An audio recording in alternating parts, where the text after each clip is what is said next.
I'm here with Dan Ariely, who's the professor of psychology and behavioral economics at Duke University. I didn't know behavioral economics became its own department. Well, getting to be more and more.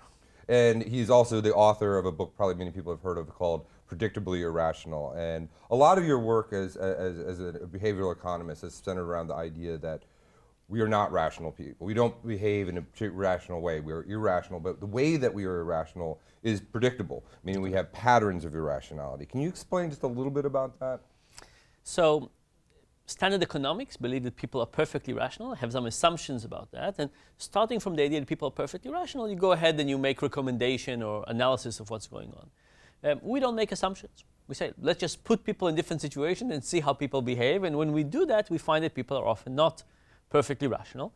And not only are they not perfectly rational, it has different implications for how we should structure the world. So if you think that people are perfectly rational, people would save, for example, the right amount anyway. Why do you need to do anything? If you think that people have a difficulty looking into the future and making the right decisions, all of a sudden you might want to intervene in different ways or propose different mechanisms or different products. So this is for our investing guide, and people are interested in some relatively practical advice for saving, for instance. I mean, you should save in a sort of a certain way, but we don't do that. And there are these things like Christmas clubs. Can you explain what a Christmas club is and why it works and why it shouldn't work? So first of all, let's think about saving. Saving is one of the most difficult things for people to do for two reasons. One is about the fact that saving is long into the future. And if you look at the whole repertoire of human behavior, there's almost no behavior that we take long-term future into account. Smoking, overeating, yes. Undersaving, having unprotected sex, yes.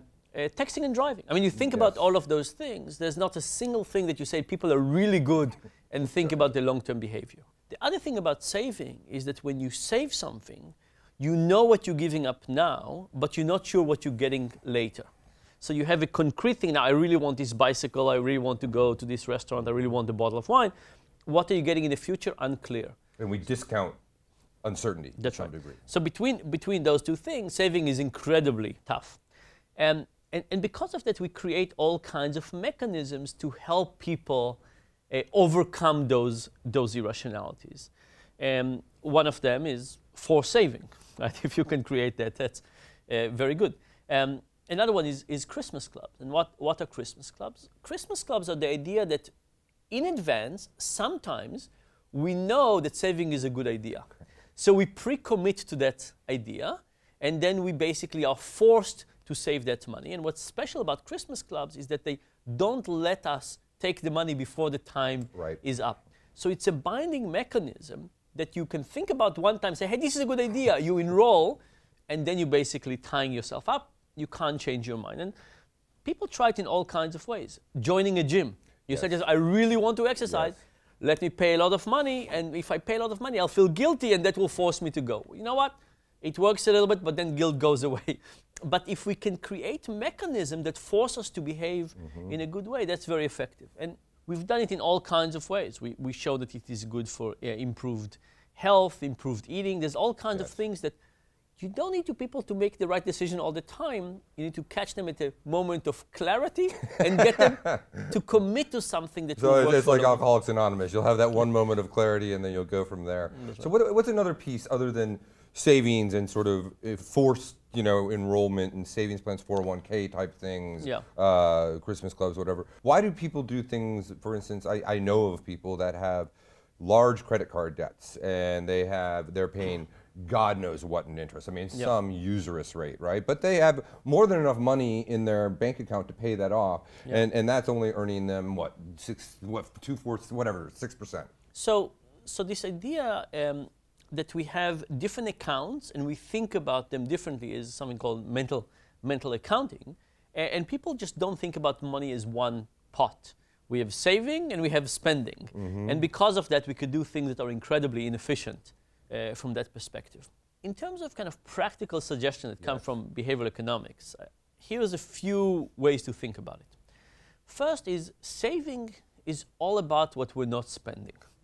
So the first thing to do is, most of financial institutions, You give them what you're willing to give them, and then they optimize the returns. What you really need to think about is how much money can you give them. Now, money is the oxygen for life in some way. You have an amount of money, and that's going to buy you happiness in different ways. Freedom, at least, sure. Freedom, coffee, you know, whatever you buy. And now the question is, how much happiness are you actually getting from the amount of money compared to the happiness you're sacrificing in the future? So what we really need to do is to audit our spending to start with. Saving is what's ever left after we finish spending. We need to start by saying, what are we spending? And which kind of spending are giving us happiness and which kind of spendings are not giving us enough happiness? And let's first of all try to increase the pie. There's later on increasing the return on that pie, but I think the first step is to increase the pie on that.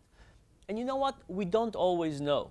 If I say, what would it mean if you move to a smaller apartment? Or what would it mean if you cut down your cable TV? We just don't know. We're not very good at understanding what makes us happy, are we? That's right. And I think because of that, we need to experiment with more things, right? So imagine 1 year you tried an expensive vacation, 1 year you tried a cheap vacation, and you say, okay, does it matter which one? Does it change my happiness? And therefore, let me do something. So I think the first thing is kind of serious auditing of spending, looking at all the things that we don't pay attention to, and then making one decision or a set of decisions one time that would shift a bigger pie into long term. Okay, spend what makes you happy. That's and don't think that more expensive things always are going to make you happy. Yeah. Another advice I would say is that when people look at their investments, the way we look at the investment is usually looking back into the past. You open the website for wherever you're investing, and you look at what price you bought this stock in, and now you could be happy if you make money, you could be miserable if you lost. But the first thing you look at is what happened historically. It is actually irrelevant, right? What you need to do is you need to think about what you think will happen forward. The right mental exercise to do is to say, imagine I didn't own anything today, what would I want to own? But instead what we do is we log into the website and we get emotionally happy or miserable depending on what happened, and we remember what price we bought something at. All that is water under the bridge. What we need to do is to have an idea. What companies we think are going up, what companies are going down, make this, only then look at your portfolio. And we also overvalue to some degree things that we already own, including stocks, right? Yeah. Which is fascinating. You know, ask yourself the question, if you own nothing today and you build your portfolio from scratch, how much overlap will it have with what you have right now?